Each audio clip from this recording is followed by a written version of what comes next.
Good morning. Happy Monday. Hope you had a great break last week. Cool to have you here. Today at 1:10 p.m.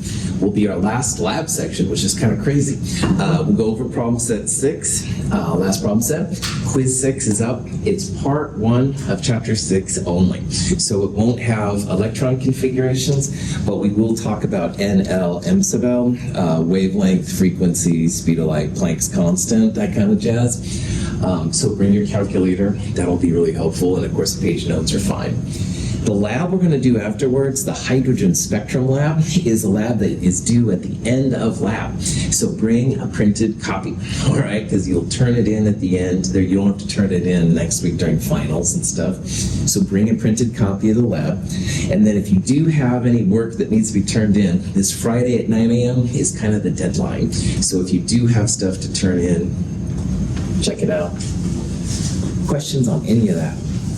Yes, Jen. Is the finals on Monday? Let's say again, I'm sorry. Is the final on Monday? Cool. So for you and section 01, what's going to happen is next week, Monday, early in the morning, you'll get a link to the take-home lab final and print it off and work on it. And it'll be due Wednesday of next week, not this week, Wednesday of next week, 8:45 in the morning in this room. So you'll turn the lab final in and you'll take the lecture final at the same time. So that was maybe more of an answer than you needed, but the final technically is Wednesday of finals week, not Monday and stuff. Chris. 8:45 and Wednesday. That's right. That's right. And then we get so you said Monday we get it at 9 a.m.? Monday morning by 9 a.m., hopefully even by 8 a.m. You'll get a link to the take-home lab final, and you'll complete it Monday through Wednesday morning. It'll be due Wednesday at 8:45. Good. Yours will be the same, except it's Wednesday at 1 p.m. Other questions? These are good questions.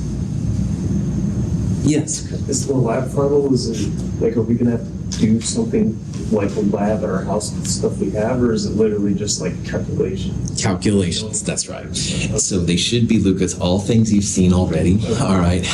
So it'll be similar to, but different from the labs you've done. All right.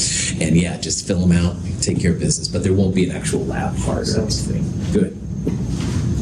Other questions? These are good questions, man. Yes. Oh, sure. Oh, that's fine. That's okay too. All right, today we're going to finish up what we can of Chapter 6, Part 2. We looked on Monday of last week, it seems like forever ago, about making anions and cations and electron configurations. So on the left-hand side here, we have neutral phosphorus. Now, phosphorus is number 15 on the periodic table. That means 15 electrons. And if you count up all of these blue arrows on the left side here, there's 15 total. 1s2, 2s2, 2p6, 3s2, 3p3. You can use the Aufbau diagram, which I wrote over here on the chalkboard. Always start with 1s, then go to the next arrow, 2s, 2p3s, etc. Like that to fill it in. You can read the periodic table. You can do anything you want to. At the end, remember that every electron gets its own orbital first by itself, and if you need to, then you start pairing them up afterwards. All right? But what we're doing now is we're making the phosphide anion. Phosphide is P3 minus, -3 charge. And -3 means you have to add 3 more electrons. So if you have to add electrons, you just put them in the lowest unoccupied spot, essentially. So like I said earlier, the 3p3, each electron is in its own orbital. That means there's 3 more spots there. That's why phosphide has a filled one. That's why phosphide is almost always -3. Each of those orbitals now has 2 electrons, a spin up and a spin down. We would say that phosphorus is paramagnetic because it has an unpaired electron, 1 or more. Phosphorus has 3 unpaired electrons. But phosphide here on the right, every up has a down electron. So that would be considered diamagnetic. No interest in magnetic fields. So making the negative ions, you just add electrons to the lowest unoccupied spot. All right, just put them in there. Good to go. Now, to make a positive ion, it's similar, all right? But the official rule, this will be important here a little bit, highest N first, and then highest N plus L. That's how you take the electrons out. So aluminum has a neon core 3s2 3p1. And if you wanted to make the aluminum plus 3 ion, which is one of the fixed charge ions we talked about earlier, you can see that the first electron, you have a tie because N equals 3 for both 3s and 3p. So what this says is that if there's a tie, then it's highest N plus L. That means last one's in, first one's out. So you start looking for highest N. 3 is for both, N equals 3 for both of those. And if there's a tie, highest N plus L means last one's in, first one's out. So we take this electron out first, and these two electrons out next. So at the end, you have just a neon core. Again, I'm making a big deal of this because there's something we'll talk about in the next slide. But again, this electron would come out first because you have the highest N tie. After you take this one out, you take those out. Aluminum plus 3 looks like this. And again, notice that aluminum, the element, paramagnetic, it has at least one unpaired electron. But aluminum 3 plus the ion, diamagnetic, no interest in magnetic fields. Okay. Now, so here's a question we talked about last week, Monday. It's which one of those represents which ions or atoms, blah, blah, blah. And as if you remember from last week, Monday, all of them are 1s2, 2s2, 2p6. Neon's default configuration is that way. When you take away 2 electrons from magnesium, they come out of the highest N. Remember, the number is the N. So 3 is higher than 2 or 1, so the 3's are gone. It would have 1s2, 2s2, 2p6. For oxide, you're going to add 2 electrons to the lowest unoccupied space. P's hold up to 6, so they're going to go with 2p6. And sodium ion, you take 1 electron away from highest N, which would be 3s. So a sodium ion, like oxide, like magnesium 2+, all the neon core, they all have a similar diamagnetic state. So. Okay. Now, the transition metals are where that highest N first part becomes really important. So this is an example of iron. The iron neutral is an argon core, 4s2, 3d6. And if you want to make the iron plus 2 or the iron plus 3 ions, which are very, very common, this is where it gets really interesting. Remember, it's highest N first, and then you start going for the -1. So 4s is N equals 4, and 3d is N equals 3. So highest N means it comes out of the 4s first. And I want to highlight this. The electrons, as you put them in, are different than the way they come out for some of these things. It's always highest N first. So the 4s electrons are pulled first. So iron plus 2, even though the 3d6 was like the last electrons in, they're all still there. The 4s2 electrons are gone. Now, once you take away more electrons, like making iron plus 3, then you can start taking away the 3d. So this is how you can think about it. The 4s's are farther from the nucleus than the 3d. The N value, 4 or 3, kind of shows roughly how far away you are from the nucleus. So that means there's less attraction for the 4s usually than the 3d. That's why those are pulled out first. So you end up with 3d6, and then if you take out one more, then you have 3d5. So just letting you know that as you put electrons in, put them in the lowest unoccupied space, no problem. But as you take them out, you take them from highest N first. So N equals 4 comes out before N equals 3. Then you can start taking them away like normal. So, questions on that?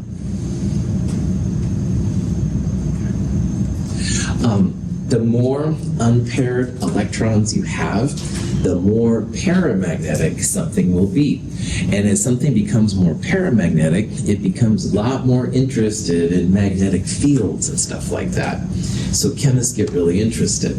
Now, zinc 2+, You take the 2 electrons from neutral zinc from the 4s, it's got 3d10, totally diamagnetic. Every up has a down electron. However, iron plus 2, we saw a little bit ago, had a 3d6 configuration. Iron plus 2 has 1, 2, 3, 4 unpaired electrons. And that's a pretty healthy amount of paramagnetism. It'll be definitely attracted to magnetic fields. This is just another example of another transition metal, manganese plus 2. Manganese plus 2 has 5 unpaired electrons. So if you wanted to say which of these was the most magnetic, or paramagnetic, you would say manganese plus 2. It has 5 unpaired electrons. That's more paramagnetic, at least generally, than iron plus 2 because it has 4 unpaired electrons. Cool. Any questions?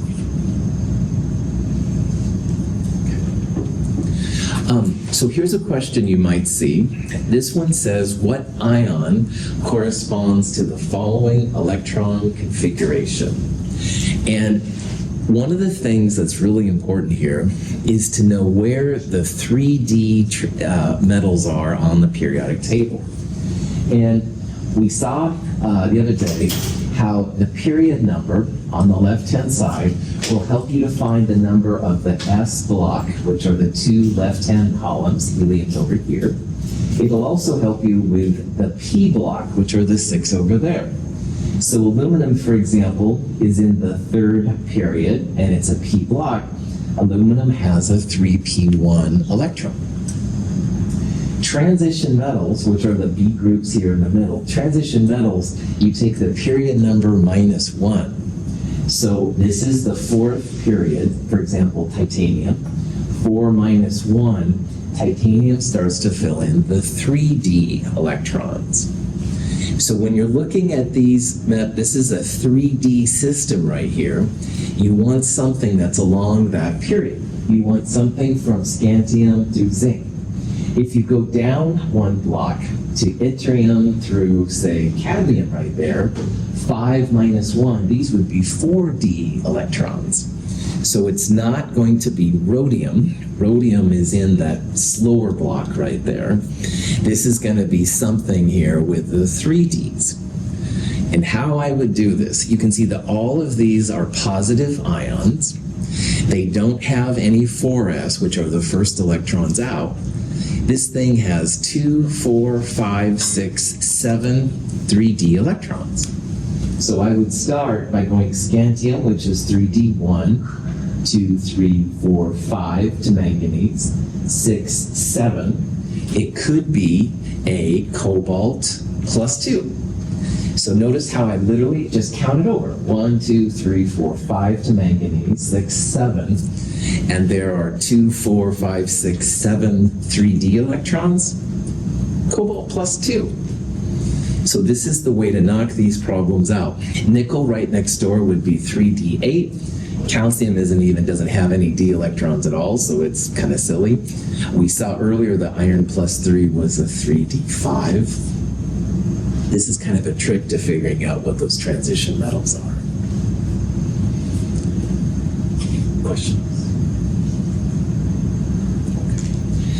The last thing we're going to do is talk about what's called a periodic trend.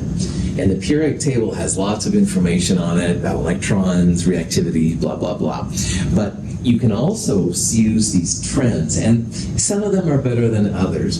But if you're curious, like which metal loves to give up electrons more, or which non-metal likes electrons the most, periodic trends will be your answer. Now, everything we're going to talk about here, you should double check with Google, all right? So if Kevin was a Chem 104 student and he asked me one of these questions, I could give him an answer just off the top of my head.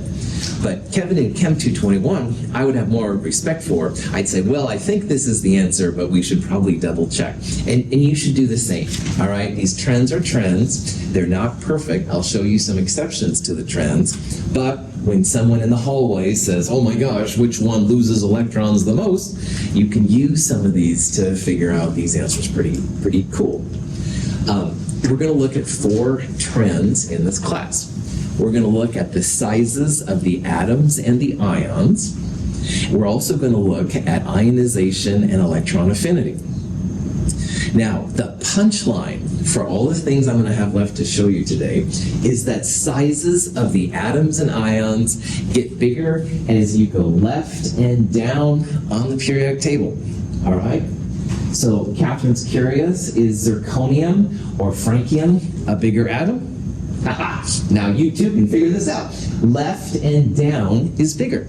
So francium down here, 87, is bigger than zirconium, number 40, because it's more left and down on the periodic table. Chlorine is smaller than gallium, because chlorine is more up and to the right. Gallium is more left and down. Again, it's not perfect, right? You're going to see some problems, but overall, this works really well. Now, these two things, ionization energy is how much energy it takes to get rid of the electrons. And basically, an electron affinity is how much an atom wants an electron. So this is getting rid of an electron, and this is taking an electron in. Those are the opposite. They both go up and right to get bigger. So, Catherine says, well, I'm wondering if francium or zirconium has a bigger ionization energy. Up and to the right, zirconium should have a bigger ionization energy. And chlorine versus gallium, well, chlorine now is more up and to the right than gallium, so you would say that chlorine has a bigger electron affinity. Now, I know someone's thinking, what if Russell asks me sodium versus calcium? Because sodium is more up and to the left, but calcium's more down and to the right. Which one? And I'm not going to ask you those kind of questions, all right? If you get asked a question like that, generally down is a bigger influence than left and right. But I'm just letting you know, we're going to keep it real simple here, and we're not going to do anything real crazy. All of these trends can be figured out because electrons are actually held more tightly as you go right on the periodic table. And generally, as you go down, the atoms get bigger and bigger and bigger, and those outer electrons aren't held as close and tightly as the inner electrons. So that's kind of the punchline of all this. But this part right here is basically everything I'm going to talk about the rest of today. All right? Sizes get bigger left and down. Ionization, energy, electron affinity gets bigger up and to the right. Questions? Okay. This is just another same kind of thing. You can see there's other kinds of trends. Metallic character is another way of thinking about these. We'll talk in Chem 222 about electronegativity, but basically it's all the same thing. Electrons are held more tightly as you get up here. They're not held as tightly down there.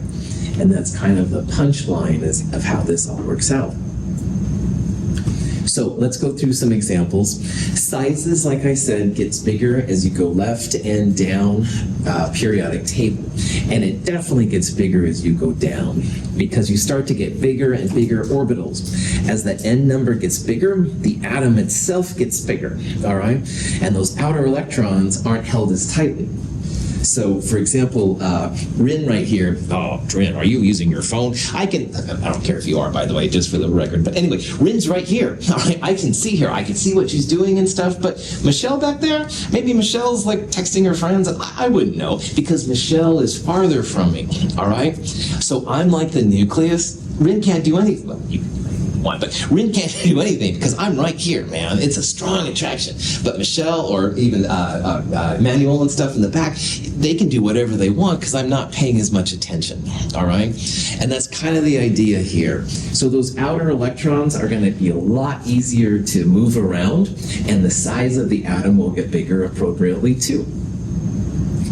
Size gets bigger as you go left. It gets bigger as you go down. Pretty chill.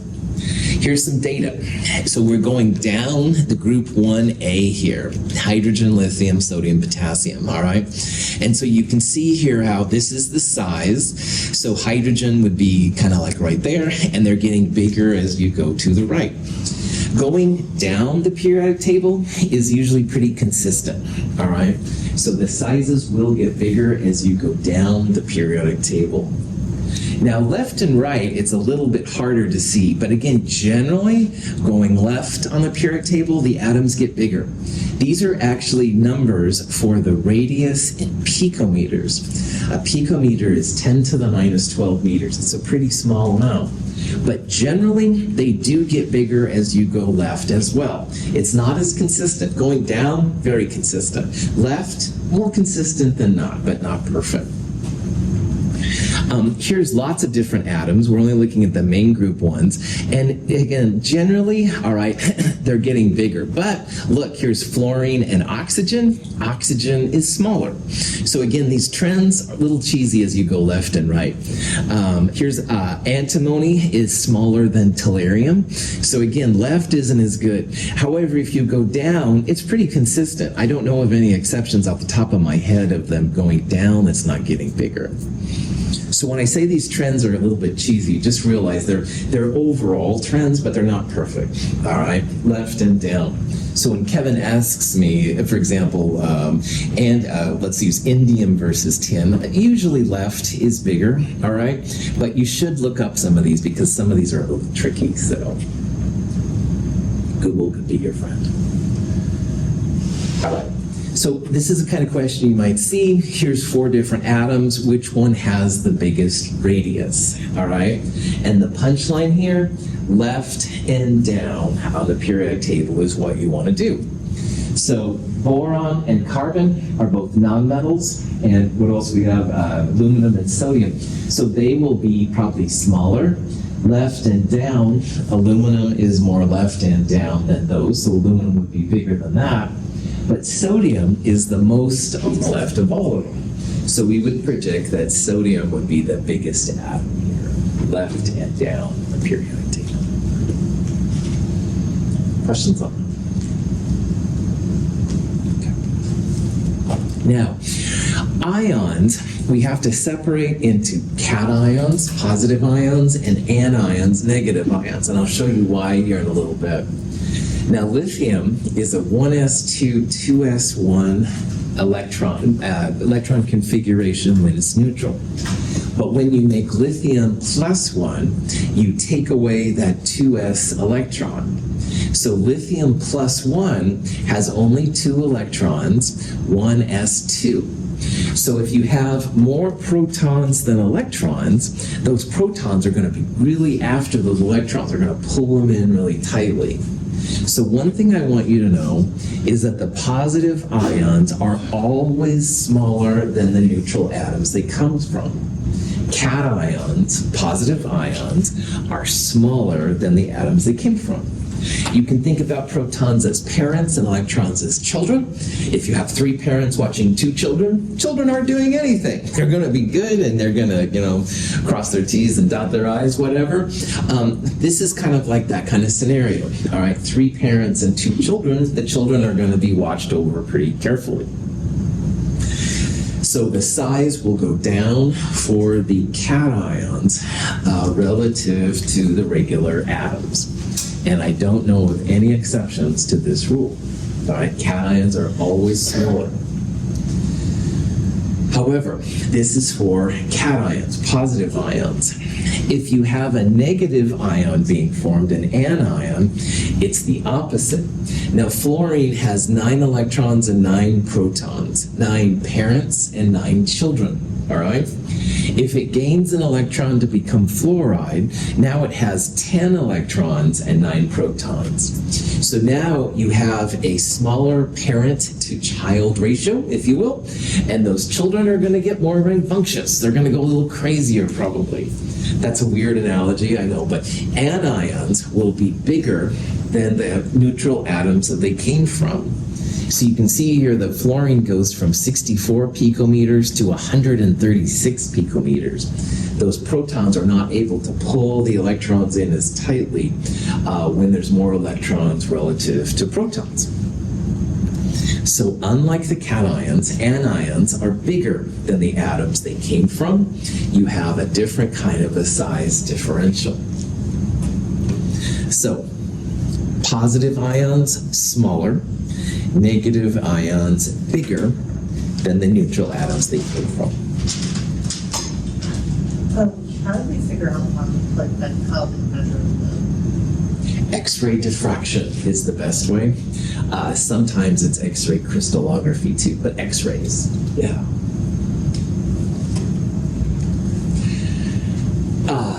Ion sizes, we're going to talk about cations separate from anions because anions are always bigger than the cations.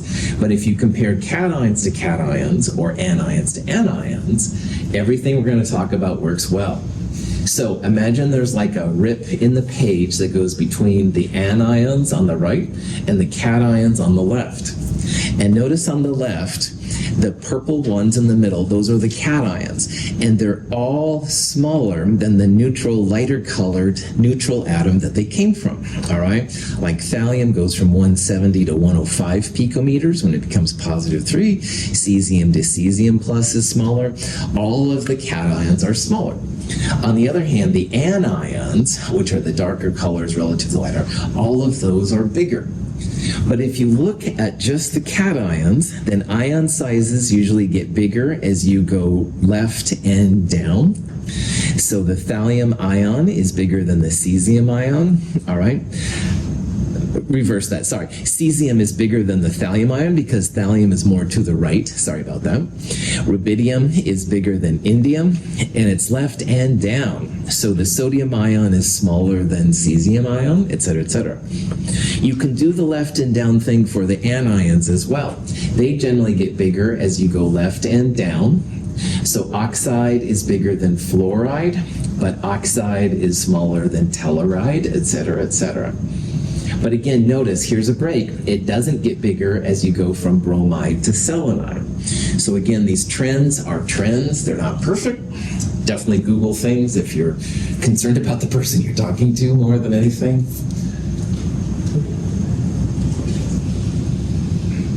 Okay, so this is the kind of question you might see. Which of the following should have the largest radius? All right, and notice that for this question, I have all anions and a neutral atom.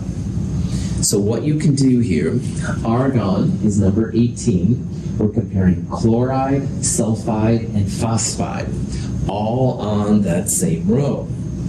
And remember, for the sizes, anything to do with size, it's left and down. And we're dealing with just anions here.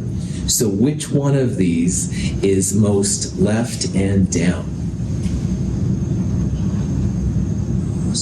Phosphorus, right on. So left and down. So on the periodic table, argon is most on the right, chloride is next, sulfide, but phosphide is the most left. So left and down is what you want to do. And if you look here, the reason that phosphide is it, fewer protons relative to electrons. So they're going to start going crazy. Yours. Okay. Questions? Okay. The last two of the periodic trends are ionization energy and electron affinity. And they are used sometimes to justify why redox reactions happen. It also, though, is cool to know because since the beginning of Chem 221, magnesium always +2. It's never +3, it's not +1, stuff like that. And fluoride is always -1, not -2, +1, whatever. And so these things can be answered if you understand the ionization energy and electron affinity. But the punchline of this rest of the stuff, up and to the right, is bigger, okay? So while size is left and down, sizes of ions, sizes of atoms, whatever, electron affinity, ionization energy, up and to the right to figure out what the biggest one is. So IE is not Internet Explorer. I'm dating myself and a geek. Anyway, IE in this context is ionization energy. It's the energy required to remove an electron. And we're going to use an example of magnesium. We're going to start with normal magnesium, go to magnesium +1, +2, +3, and watch the energy that's done. Now, officially it's gas phase, but it works pretty well with solid state things too. the outermost electron from a magnesium atom requires 738 kilojoules of energy per mole. So magnesium has 12 protons and 12 electrons. Removing the first electron only to make magnesium plus 1, 738 kilojoules. It's endothermic. Magnesium doesn't normally lose electrons by itself. You need some kind of impetus. If you watch carefully, the atom was bigger when it was neutral magnesium, and it became smaller magnesium plus 1. The protons have not changed. Those protons are pulling on the remaining 11 electrons pretty tightly. So 738 kilojoules per mole is the energy to remove 1 electron. Let's keep going. The second electron takes more energy, 1451 kilojoules, because now those 12 protons are holding on to the electrons a little tighter. So it's an extra kick to get that second electron out of there. It's a little bit more energy to get that one gone. Removing the second electron requires more energy, 1,451 kilojoules per mole. So if you want to go from magnesium to magnesium 2 plus and lose 2 electrons, you can add these two numbers together, 21, 2200, whatever, kilojoules per mole. And those kind of numbers are usually acceptable for room temperature, room pressure kind of things. So let's now see what happens when you go to magnesium plus 3, which again has never been seen in our class anyway. Notice the difference in energy, all right? It was 21, 22, something like that, 100 kilojoules to go from magnesium to magnesium 2 plus if you add these two numbers together. But it's more than 3 times that total energy to remove the third electron. And that's a pretty steep energy spike, all right? Like these kind of numbers, you can usually do acceptable parts, but having a 3 times that amount of energy to make magnesium plus 3, pretty rough. In a lab, you can do it. You can blast it with electricity and voltage and heat and blah, blah, blah. However, in the normal day-to-day things, that just doesn't happen. So that's why in our world, in Chem 221 through Chem 223, we don't see magnesium 3 plus. It's very, very high energy. And the minute it forms, it'll take an electron from almost anything to go back to magnesium 2 plus. So magnesium, almost always plus 2. To remove a third electron from magnesium requires much more energy, 7,733 kilojoules per mole. So, taking away electrons first and second position on magnesium, totally doable. But man, that third one, energy gap goes way up. It doesn't usually happen, all right? And if it would happen, I would argue that magnesium 3 plus would be like a nonmetal. It would want to gain an electron and go back to magnesium 2 plus almost as soon as it was made. So the reason those main group metals, sodium, potassium, magnesium, calcium, whatever, aluminum, they stay where they are because the gap to the next electron is huge, all right? And it just doesn't happen. There's only so much energy at room temperature and room pressure, stuff like that. Going to magnesium 3 plus is just beyond that kind of spectrum.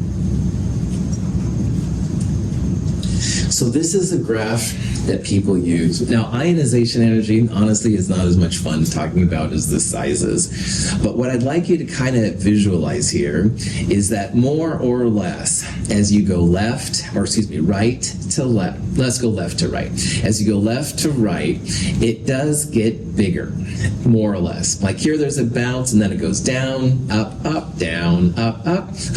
You can tell it's kind of an uneven staircase. However, more often than not, up and to the left, or to the right, sorry, I keep saying the other one, up and to the right, things get bigger, all right? And that's what ionization energy is all about. So what that means, metals have lower ionization energy. They are much more likely to lose electrons. And the nonmetals, these up here, are very, very rare to have them lose electrons. They don't want to lose electrons. It's a lot higher of a price. Helium has the highest of all. So helium never loses its electrons unless you're in a lab, stuff like that. But again, these are just trends. And again, if you want to report a paper, you should look the values up because the trends can be a little cheesy. So ionization energy increases up and to the right. Metals lose electrons a lot more easily than nonmetals. They have a lower ionization energy. So metals are good reducing agents. They like to lose the electrons. And nonmetals, on the other hand, really don't like to lose electrons. They can, but it's harder usually and stuff. But you can make a prediction up and to the right. The ones on the lower left will be easier to lose their electrons. The ones on the upper right, more difficult to lose their electrons. Here's an example of how practical this is. Lithium, sodium, potassium. Lithium's the highest on the periodic table, and potassium is the lowest.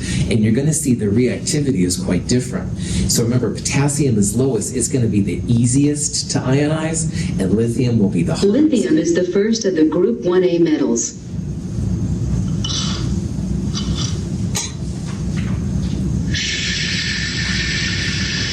It reacts with water to form lithium plus 1 ions, losing an electron from a 2s orbital. Compared with sodium and potassium, lithium reacts rather slowly. Lithium's pretty chill. Sodium is the second of the group 1A metals, occupying a position just below lithium on the periodic table.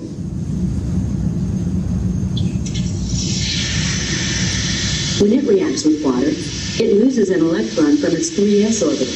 The reaction of sodium with water is more vigorous than that of lithium.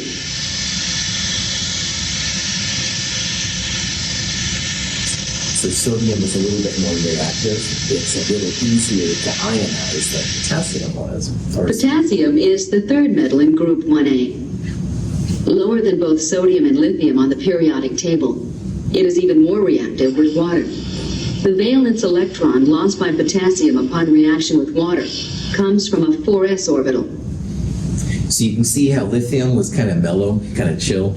Sodium was more energetic, and potassium was the most energetic yet. So as you go down the periodic table, lower ionization energy means it's easier to get rid of this electron, more reactive, all right? So potassium starts to burn really readily and stuff, and lithium would be more relaxed. And you would guess that rubidium would be even more reactive, and cesium was the most reactive at all. Frankly, they don't usually have enough of a sample to make it react with anything. This is just kind of fun, but silly. 20,000 pounds of highly dangerous metallic sodium head for destruction in Lake Lenore, Washington. The government surplus chemical ignites and explodes when wet. The alkali lake is devoid of fish and forms an admirable disposal spot. A 3,500-pound container of sodium hurtles into the lake and crashes through a foot of ice. As the water seeps in, smoke rises through a series of muffled explosions.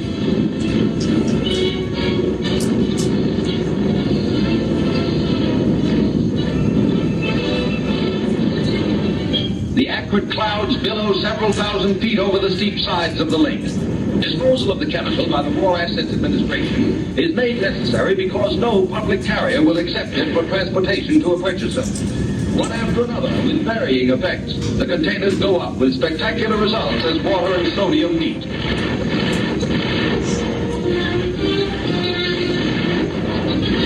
A once lethal war chemical becomes a peacetime pyrotechnic display. So sodium and water, very reactive, all right? They're disposing of old wartime sodium there to get rid of it. And the spectacular fireworks are pretty impressive. However, environmentally, horrible, because sodium and water make sodium hydroxide, which is a really strong base. And bases and water make the whole water system very alkaline, very basic. Definitely not going to have any fish running around there, I wouldn't think. On the other hand, it was going to be used for war, so good, all right, get rid of that part and stuff. So it's kind of interesting, kind of dark and stuff. But anyway, all of those group 1A metals will react with water, just that some of these are more exciting than others. That reminds me, climate change, the cultures are getting more acidic now. Yeah, so acidity comes from acid rain more than anything. This would be the opposite. This would make it more basic. So maybe they're going to cancel each other out. Maybe. Electron affinity is our last periodic trend. It's literally energy that you get out when an atom gains electrons. This is more important for the nonmetals than it is the metals because metals don't like to gain electrons. So if you see things for metals, honestly, be a little skeptical. However, this can be used to justify why some nonmetals are more into electrons than others. Now, electron affinity is usually an exothermic value, and so if you see different values, negative and positive, just realize for us in this class, all right, up and to the right is going to be the biggest electron affinity. Now, technically, that means most exothermic. You don't need to worry about that. Up and to the right. So it's literally the energy that you get out upon adding an electron to an atom. When a gaseous atom accepts an electron to become an anion, the energy it releases is a measure of its electron affinity. For chlorine, this is minus 349.0 kilojoules per mole.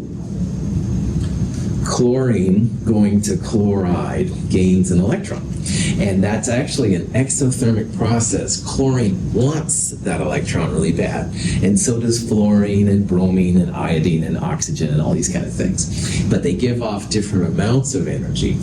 You can figure out which one wants electrons more, up and to the right. Okay? Now, these numbers are confusing, and I apologize, but if you look at how negative they are, generally up and to the right, these numbers get more negative, which is what we're going to talk about as getting bigger. Now, none of the noble gases want electrons, so they don't count with electron affinity. There's no helium -1, for example, that is seen outside of a gas phase. However, you can see that generally up and to the right, the numbers become more negative, which is what we're going to talk about as bigger. It's a weird thing, and I apologize, it's very, very strange. But these numbers here, like fluorine -328, are a lot bigger than the metals. Metals don't really want electrons, all right? They do give some energy out, but it's nowhere near as big as most of these. Electron affinity is the weakest of the periodic trends, I'm not going to lie. Chemists don't understand why chlorine has a bigger electron affinity than fluorine. We're going to see next term that fluorine is considered the most electronegative. It's into electrons more than anything. Yet the electron affinity here is weird, and nitrogen's positive. So these poor periodic trends are a little bit weird here, I won't lie. However, for us, at the end of Chem 221, up and to the right. Okay. Up and to the right. Here's just a couple of them. You can see that generally up and to the right, things are getting bigger, which again is more negative. This is really messed up, I'm sorry. But there's lots of gaps, like ups and downs and stuff, and people don't honestly understand why that crazy third period is sometimes bigger than the second period, for example. But anyway, just realize that it's not the best trend, but it works better than it doesn't. The reaction of sodium and chlorine is governed by the arrangement of the electrons of each species about its nucleus. Chlorine is an oxidizing agent because it has a high electron affinity. Sodium is a reducing agent because it has a low ionization energy.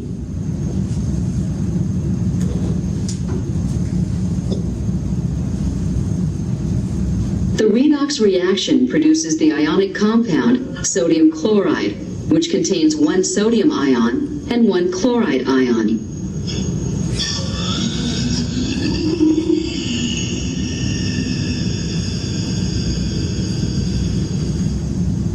So, we've seen in this section how sodium has a low ionization energy, and so it's easy to give up an electron, all right? Sodium, the ionization energies get bigger as you go up and to the right. Sodium is on the far left, so it's relatively low. On the other hand, we've seen chlorine likes to gain an electron to become chloride. This is the electron affinity. You get a lot of energy out by having chlorine become chloride.